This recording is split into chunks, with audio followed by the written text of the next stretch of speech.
নমস্কার, আমি সায়নী। আজকে আমরা আলোচনা করব যে কর্কট রাশির এই বর্তমান সময় কেমন যাবে।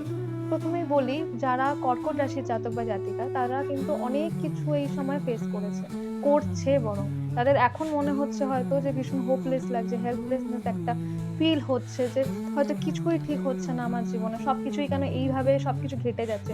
সেটা শারীরিক, মানসিক, পাড়া-প্রতিবেশী হতে পারে বা ওভারঅল সব জায়গা থেকে আপনি একঘরে হয়ে যাচ্ছেন। আপনার মনে হচ্ছে যে এত কিছু কেন সমস্যা আমার সাথেই হচ্ছে।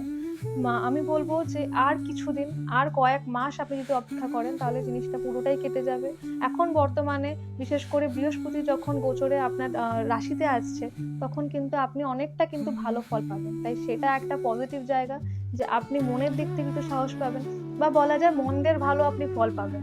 কারণ হচ্ছে বৃহস্পতি রাশিতে খুব একটা যে ভালো ফল দেয় সেটা কিন্তু কখনো নয়। কিন্তু বৃহস্পতি যেই রাশিতে এখন ঢুকছে সেটা হচ্ছে কর্কট রাশি। আর কর্কট রাশি হচ্ছে তার ভীষণ পছন্দের রাশি, কারণ সেখানে সে উচ্চস্থ ফল দেয়। তো সেজন্যই আমি বলব যে আপনারা এখন একটা ভালো ফল পাবেন। মোটামুটি একটা মনের দিক থেকে, শরীরের দিক থেকে একটা হয় না, একটা জোর পাবেন যে হ্যাঁ, চলা যাক, যে এই কাজটা আমি করে ফেলবো। তো এই জোরটাকে হারাবেন না, এই জোরটাকে ধরে রাখুন। আপনি কিন্তু যথেষ্ট ভালো ফল পাবেন।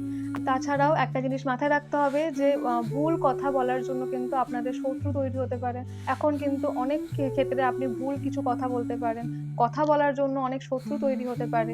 সাথে আপনার চোখের সমস্যা, গলার সমস্যা আসতে পারে। চোখের ক্ষেত্রে বিশেষ করে ডান চোখের সমস্যা হতে পারে।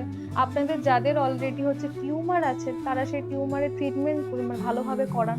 হয়তো ট্রিটমেন্ট করাচ্ছেন না, ফেলে রেখেছেন, সেটা করবেন না। টিউমারের ট্রিটমেন্ট করান। বা যাদের কোনো জায়গায় হয়তো ব্যথা লেগেছে, অনেকদিন ধরে ফোলা হয়ে আছে, আপনারা হয়তো এমনি নেগলেক্ট করে রেখে দিয়েছেন, সেটা কিন্তু করবেন না। সেই জায়গাটা মানে চেকআপ করান। ওখানে কিন্তু টিউমার হওয়ার কিন্তু আপনাদের হাই চান্স আছে। তাছাড়াও আপনাদের দেখবেন অনেকের এই সময় একটা ঘুম কম হওয়ার একটা টেনডেন্সি চলছে। যে কোনোভাবেই আপনি রাতে ঘুমাচ্ছেন কিন্তু মানে ঘুমই হচ্ছে না। আপনি জেগে আছেন, ফোন ঘাঁটছেন বা যাই হোক, আপনি ফোন না ঘাঁটলেও ঘুমানোর অনেক চেষ্টা করছেন কিন্তু কোনোভাবে ঘুমাতে পারছেন না। তো এই সমস্যাগুলো কিন্তু আপনাদের চলবে। বলব যে প্রত্যেকটা মানুষের বার্থ চার্ট কিন্তু ইম্পোর্টেন্ট। তাদের ন্যাটাল চার্ট কিন্তু ইম্পোর্টেন্ট আপনাদের পুরো বিচারের জন্য। শুধুমাত্র গোচরে এই কিছু ট্রানজিটের জন্য যে ফলগুলো আপনি পাচ্ছেন, সেটা এক্সাক্টলি আপনি কি পাচ্ছেন বা কি জায়গায় আপনাদের সমস্যাটা হচ্ছে, সেটা কিছুটা এটার সঙ্গে মানে পাবেন আপনারা খুঁজে। কিন্তু আরো ইন ডিটেইলস এ আরো সবকিছু বোঝার জন্য আপনাদের বার্থ চার্ট কিন্তু ভীষণ একটা ইম্পোর্টেন্ট রোল প্লে করে।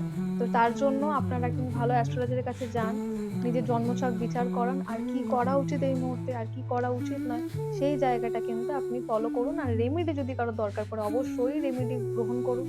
সকলে ভালো থাকবেন, সুস্থ থাকবেন। রাধে, রাধে।